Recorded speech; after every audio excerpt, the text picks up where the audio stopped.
প্রিয় শিক্ষার্থীরা, অনলাইন ক্লাসে সবাইকে স্বাগত। আমাদের আজকের বিষয় উৎপাদন ব্যবস্থাপনা ও বিপণন। আমাদের আলোচ্য বিষয় বিপণনের কার্যাবলী। তো আমরা বিপণনের কার্যাবলী আলোচনা করার পূর্বে বিপণন বা মার্কেটিং কাকে বলে একটু আমরা মনে করে দেখি। আমরা তো পূর্বের ক্লাসে বিপণন সম্পর্কে বলেছি না? তো মার্কেটিং বা বিপণন বলতে কি বোঝায়? পণ্য উৎপাদন থেকে শুরু করে, উৎপাদন বললে হবে না, উৎপাদনের পূর্ব থেকে শুরু করে চূড়ান্ত ভোক্তার নিকট পৌঁছানো পর্যন্ত যাবতীয় কার্যাবলীকে বিপণন বলে।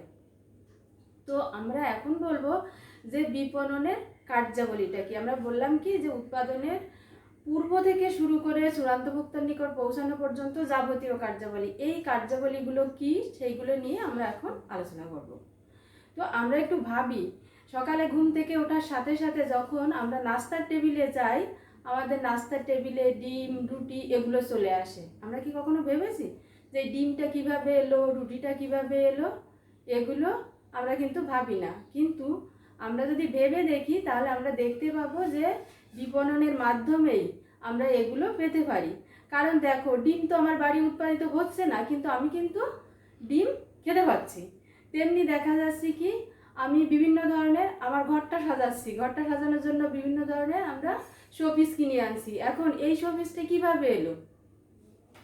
আমরা তো বিপণনের মাধ্যমে দেখা যাচ্ছে কি পণ্যটি এক স্থানে উৎপাদিত হলো, সেখান থেকে পণ্যটি আমাদের ঘরে চলে আসছে। তো সেটা কিভাবে সম্ভব? বিপণনের মাধ্যমে।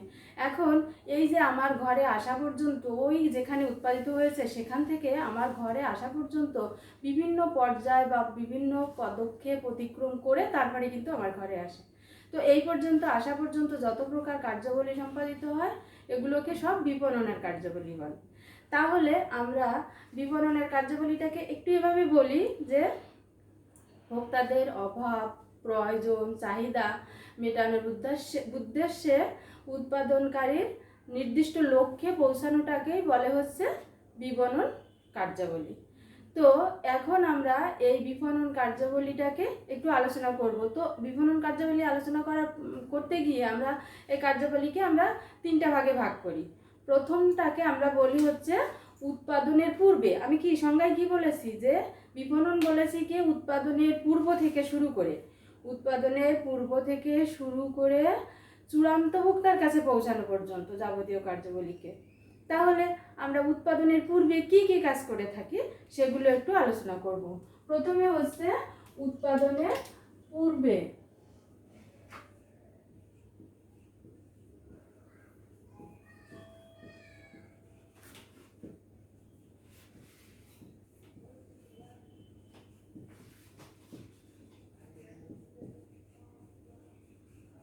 উৎপাদনের পূর্বের কার্যাবলী কি? উৎপাদনের পূর্বের কার্যাবলীটা আমাদের প্রথম কার্যাবলী আমরা বলতে পারি বিপণন পরিবেশ বিশ্লেষণ।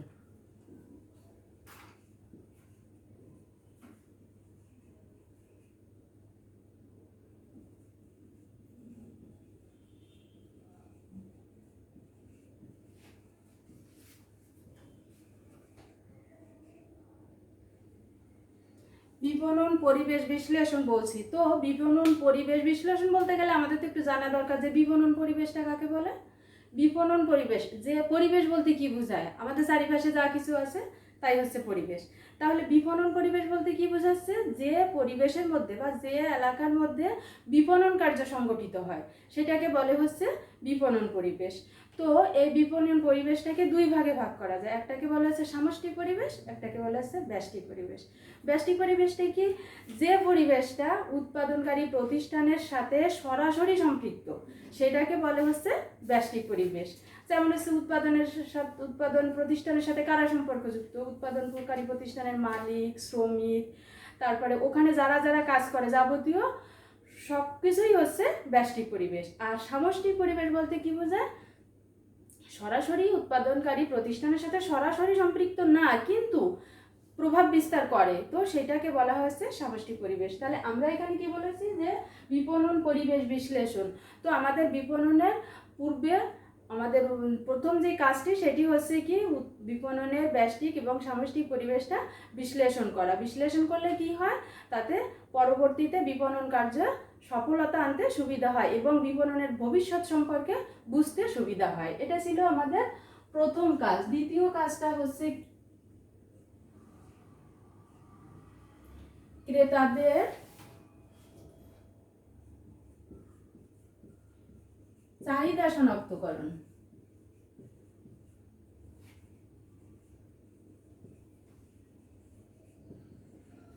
এই ক্রেতাদের চাহিদা বিপণনের একটি গুরুত্বপূর্ণ বিষয়। ক্রেতাদের চাহিদা যদি জানা সম্ভব হয় তাহলে বিপণনে সফলতা অর্জন করা সম্ভব। অতএব বিপণনের পূর্বে, পণ্য বিপণনের পূর্বে এই ক্রেতাদের চাহিদা শনাক্তকরণ বিষয়টাকে গুরুত্ব দিতে হয়। তাহলে এটি একটি কাজ যে ক্রেতাদের চাহিদা শনাক্তকরণ করা হয়ে থাকে। এর পরের কাজটা হচ্ছে কি পরিকল্পনা তৈরি করা।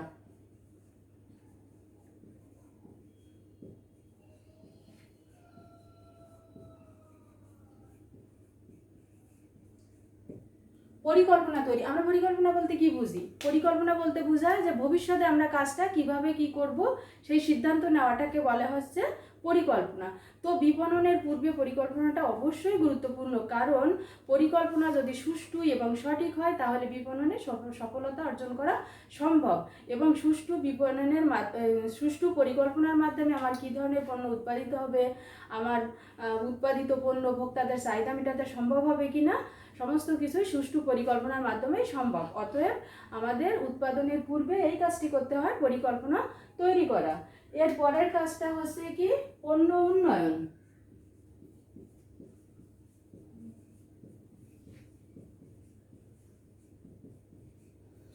পণ্য উন্নয়ন সঠিক পরিকল্পনা যদি হয়ে থাকে তাহলে পণ্য উন্নয়ন সম্ভব। বাজারে ভোক্তাদের কি ধরনের চাহিদা আছে, আমি কি ধরনের পণ্য উৎপাদন করব, পণ্যের আকার কি হবে, পণ্যের কার্যকারিতা কি হবে, এগুলো সম্পর্কে সবসময় সঠিক সিদ্ধান্ত নিতে হয়। সঠিক মানে কি সময় উপযোগী সিদ্ধান্ত নিতে হয়। এখন দেখা যাচ্ছে কি আমার পরিকল্পনা যদি সঠিক না হয় তাহলে আমার সময় উপযোগী সিদ্ধান্ত নেওয়া সম্ভব হয় না। আর সময় উপযোগী সিদ্ধান্ত নিতে পারলেই হচ্ছে বিপণনে সফলতা সম্ভব। এজন্য সঠিক পরিকল্পনার মাধ্যমে সঠিক পণ্য উন্নয়ন সম্ভব। এর পরবর্তীতে হচ্ছে অর্থসংস্থান। অর্থসংস্থান বিপণনের একটি গুরুত্বপূর্ণ কাজ। অর্থসংস্থান বলতে কি বোঝায়? মানে মূলধন। আমাদের বিপণনের ক্ষেত্রে অর্থ ছাড়া বিপণন কোনো ক্রমেই সম্ভব না। তো এই অর্থটা কোথা থেকে আসতে পারে? ব্যাংক থেকে আসতে পারে, বিভিন্ন আর্থিক প্রতিষ্ঠান থেকে আসতে পারে, নিজস্ব মূলধন থেকে আসতে পারে। তো বিপণনের পূর্বে এই অর্থসংস্থানের ব্যবস্থা করতে হয়। এর পরবর্তী কাজটা হচ্ছে কি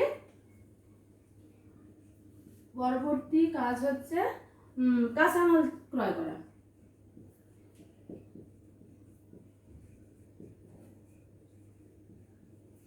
কাঁচামাল ক্রয়, কোনো পণ্য উৎপাদন করতে গেলে কাঁচামাল ছাড়া কি কখনো পণ্য উৎপাদন করা সম্ভব?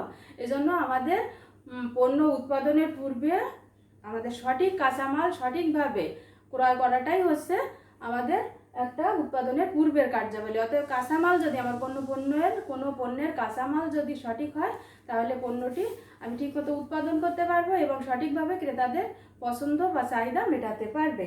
এর পরবর্তী কাজটা হচ্ছে গবেষণা। গবেষণাও একটি বিপণনের একটি গুরুত্বপূর্ণ কাজ, কারণ সঠিক গবেষণা করলে বিভিন্ন তথ্য সম্পর্কে জানা যায় এবং সেই তথ্য উপাত্ত নিয়ে সঠিকভাবে পণ্য উৎপাদনের কাজে ব্যবহার করা যায়।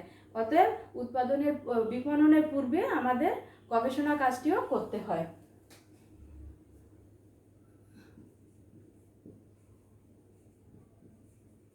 এই ছিল হচ্ছে আমাদের উৎপাদনের পূর্বের কার্যাবলী। উৎপাদনের পূর্বের যে বিপণনের কার্যাবলী আছে, আমরা বিপণনের কার্যাবলীকে 3টে ভাগে বলতে চাইছি।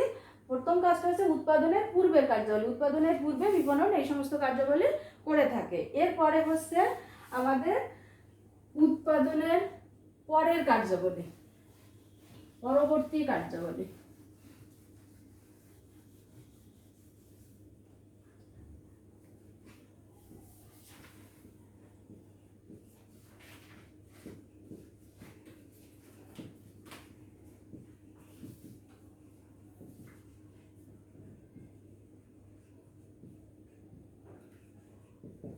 উৎপাদনের পরবর্তী কার্যাবলী, প্রথম কার্যাবলীটা হচ্ছে কি প্রমিতকরণ বা মান নির্ধারণ।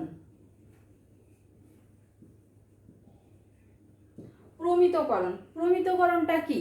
প্রমিতকরণটা হচ্ছে কি ক্রেতাদের রুচি পছন্দ অনুযায়ী পণ্যকে একটি নির্দিষ্ট মানে বিন্যাস করাটাকে বলে হচ্ছে প্রমিতকরণ। এটাই হচ্ছে আমাদের উৎপাদনের পণ্য যখন আমাদের উৎপাদিত হয়ে গেল, এখন এই উৎপাদিত পণ্য বিপণনে যাবে। তো বিপণনে যেতে গেলে আমাকে কতগুলো পর্যায় অতিক্রম করতে হয়। তো প্রথম পর্যায়টাকে আমরা বলছি হচ্ছে প্রমিতকরণ। প্রমিতকরণটা হচ্ছে কি পণ্যটাকে, কোনো একটা পণ্যকে আমরা ভোক্তাদের পছন্দ অনুযায়ী বিন্যাস করাটাকে বলা হচ্ছে প্রমিতকরণ। যেমন আমরা দেখতে পাই চানাচুরের মধ্যে টক ঝাল মিষ্টি আছে, তো এই টক ঝাল মিষ্টি এরকম প্রত্যেকটা আলাদা আলাদা করে সাজানো, এটাকে বলে হচ্ছে প্রমিতকরণ। এরপরে দ্বিতীয় হচ্ছে পর্যায়িতকরণ।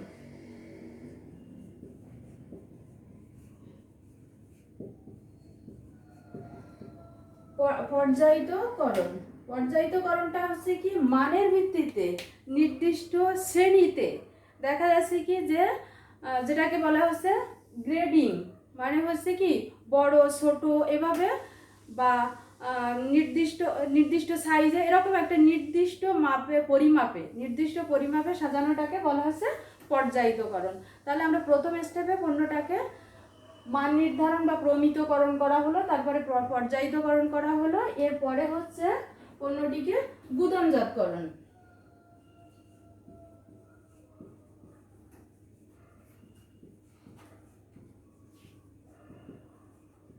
পণ্যের গুণগত মান ঠিক রেখে পণ্যটিকে একটি নির্দিষ্ট সময় পর্যন্ত ব্যবহার করার জন্য পণ্যটি সংরক্ষণ করার প্রয়োজন হয়ে থাকে। তো এই পণ্যটি সংরক্ষণ করে রাখার জন্য একটি নির্দিষ্ট সময় পর্যন্ত সংরক্ষণ করে রাখাটাকে বলা হচ্ছে গুদামজাতকরণ। তাহলে এটাও হচ্ছে আমাদের কি উৎপাদনের পরবর্তী কাজ। তাহলে এরপরে হচ্ছে পরিবহন।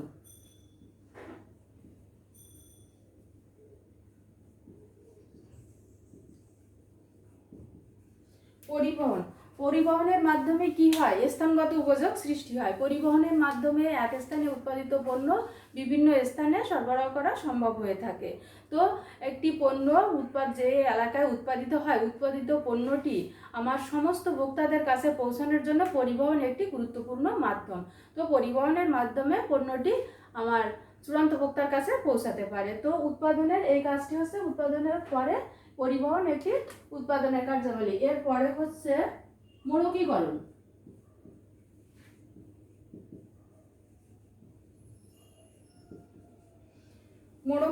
মোড়কীকরণ কেন করা হয়? পরিবহনের জন্য এক স্থান থেকে অন্য স্থানে পরিবহনের জন্য মোড়ক বা আবরণ প্রয়োজন। এছাড়া পণ্যটিকে আকর্ষণীয় করে তোলার জন্য মোড়কীকরণের প্রয়োজন হয়ে থাকে। যেমন আমরা অনেক সময় দেখি না, পণ্যের মোড়কটা দেখে মোড়কের গায়ে পণ্যের গুণগত মান সম্পর্কে লেখা থাকে, বিভিন্ন পণ্যটি সম্পর্কে আরও অনেক তথ্য উপস্থাপন করা থাকে। অতএব আমরা ওই পণ্যের মোড়কটা থেকে আমরা কিন্তু পণ্য সম্পর্কে অনেক ধারণা লাভ করতে পারি। এজন্য পণ্যের মোড়কীকরণ ও বিপণনের একটা কার্যাবলী।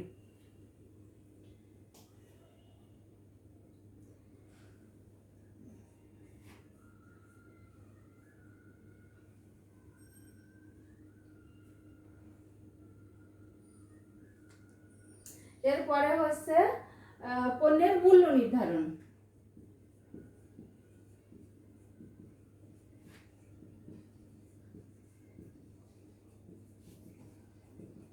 পণ্যের মূল্য নির্ধারণ একটি গুরুত্বপূর্ণ বিষয়। কারণ হচ্ছে কি পণ্যের মূল্য নির্ধারণের সময় একটা বিষয় বিবেচনা করতে হয় যে আমার উৎপাদনকারীও যাতে লাভবান হয় এবং ক্রেতা সন্তুষ্টিও যাতে অর্জন করা যায়। বিপণনের একটি গুরুত্বপূর্ণ বিষয় কিন্তু ক্রেতা সন্তুষ্টি অর্জন করা।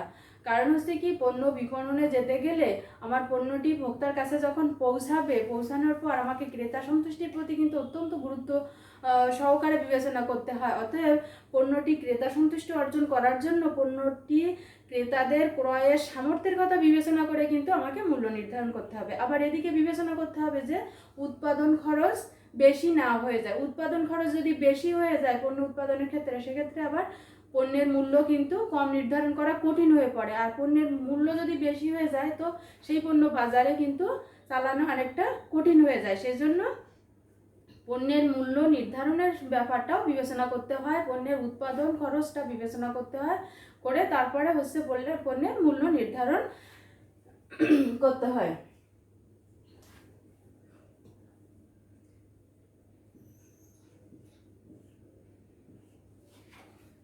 এরপর আছে হচ্ছে বিজ্ঞাপন। বিজ্ঞাপনটা হচ্ছে কি? বিজ্ঞাপন হচ্ছে পণ্য সম্পর্কে ক্রেতাদের সামনে পণ্য সম্পর্কে বিভিন্ন তথ্য উপস্থাপন। কোনো পণ্য বাজারে আমি যখন আনতে চাচ্ছি, তো ওই পণ্যটি সম্পর্কে ক্রেতারা যদি না জানে তাহলে কি হবে? পণ্যটি সম্পর্কে ক্রেতারা পণ্য কিনতে চাইবে না। অতএব আমি যদি বিজ্ঞাপন দেই, পণ্য সম্পর্কে ক্রেতাদের অবহিত করানো হয়, তাহলে কি হবে? পণ্যটি ক্রয়ে ক্রেতারা আগ্রহী হবে। ওই জন্য উৎপাদনের পরবর্তী ধাপে বিপণনের একটা কার্যাবলী হচ্ছে বিজ্ঞাপন। তো বিজ্ঞাপনের পরে হচ্ছে পণ্যের বন্টন। সুষ্ঠু বন্টনের মাধ্যমেই পণ্য এক স্থান থেকে অন্য স্থানে পৌঁছানো সম্ভব, বিপণনকারীর উদ্দেশ্য অর্জন সম্ভব এবং ক্রেতা ভোক্তাদের চাহিদা মেটানো সম্ভব। অতএব পণ্যের বন্টন একটি গুরুত্বপূর্ণ কার্যাবলী। এরপর হচ্ছে বিক্রয়। বিক্রয় বলতে কি বোঝায়? বিক্রয় হচ্ছে মালিকানা পরিবর্তন। বিপণন কেন করা হয়? আমাদের বিপণনের উদ্দেশ্যটা কি? বিপণনের উদ্দেশ্য তো মূলত হচ্ছে বিক্রয়ের মাধ্যমে অর্থ উপার্জন, মুনাফা অর্জন, তাই না? তো আমাদের সর্বশেষ হচ্ছে উৎপাদনের পরবর্তী কাজ হচ্ছে বিক্রয়। বিক্রয়ের মাধ্যমে মালিকানা স্থানান্তর, সত্ত্ব পরিবর্তন করা, ক্রেতাদের নিকট উৎপাদনকারী ক্রেতাদের নিকট পণ্য মালিকানা স্থানান্তরের মাধ্যমে সত্ত্ব স্থানান্তরের মাধ্যমে পণ্য বিপণন করে থাকে। এই গেল হচ্ছে আমাদের উৎপাদন পরবর্তী কার্যাবলী। এরপরে আমাদের আরো একটা কার্যাবলী আছে, সেটা হচ্ছে বিক্রয়োত্তর সেবা, অর্থাৎ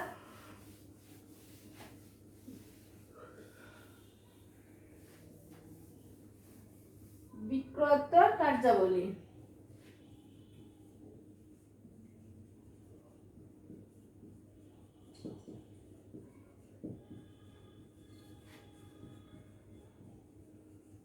বিক্রয়োত্তর কার্যাবলী। বিক্রয়োত্তর কার্যাবলী বলতে কি বোঝায়? মানে হচ্ছে কি, পণ্যটি যখন চূড়ান্ত ভোক্তার নিকট পৌঁছে গেল, বিক্রয়ের মাধ্যমে আমরা কি বললাম যে বিক্রয়ের মাধ্যমে মালিকানা স্থানান্তরিত হয়ে গেল, মানে উৎপাদনকারীর কাছ থেকে পণ্যটি ভোক্তার কাছে চলে গেল। এখন দেখা যাচ্ছে কি, পণ্যটি ভোক্তার কাছে চলে যাওয়ার পরেই কিন্তু বিপণনের কার্যাবলী থেমে যায় না। বিপণনের আরও কিছু কার্যাবলী থেকে থাকে। যেমন আমরা পণ্য কিনতে গিয়ে কি দেখে থাকি? পণ্যের ওয়ারেন্টি থাকে, গ্যারান্টি থাকে, এগুলোকে বলা হয়েছে বিক্রয়োত্তর সেবা। তো আমাদের বিক্রয়োত্তর কার্যাবলীর মধ্যে একটা কার্যাবলী হচ্ছে বিক্রয়োত্তর সেবা।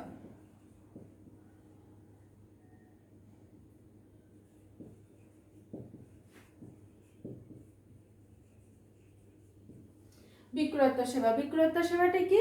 যে বিক্রির পরে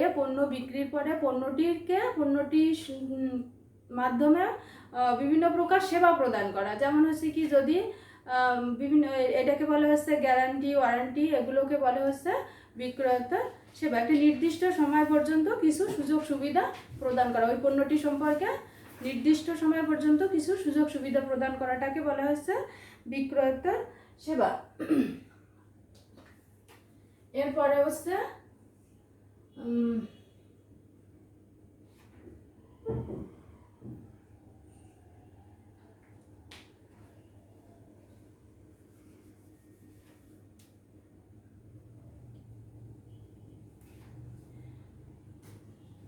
ক্রেতা সন্তুষ্টি যাচাই।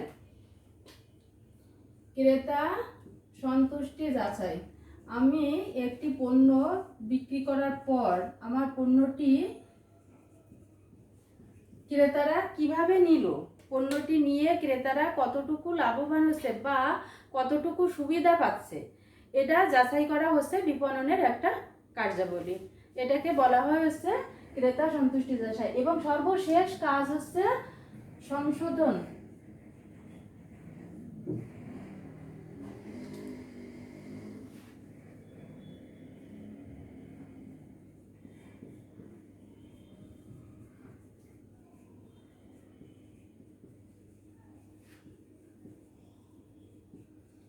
যদি আমার পণ্যটি সম্পর্কে কোনো সমস্যা থেকে থাকে সেই সমস্যাগুলো সংশোধন করাই হচ্ছে সংশোধনমূলক কাজ। এইগুলোই ছিল হচ্ছে আমাদের বিপণনের কার্যাবলী। তাহলে আমরা কি দেখলাম? বিপণনের কাজটাকে আমরা 3টা পর্যায়ে দেখলাম। আমাদের সংজ্ঞার সাথে মিল রেখে আমরা বলেছিলাম কি বিপণন বলতে বোঝায় উৎপাদনের পূর্ব থেকে শুরু করে চূড়ান্ত ভোক্তার নিকট পৌঁছানো, এমনকি চূড়ান্ত ভোক্তার কাছে পৌঁছানোর পরেও কিছু কিছু কার্যাবলী আমরা দেখলাম।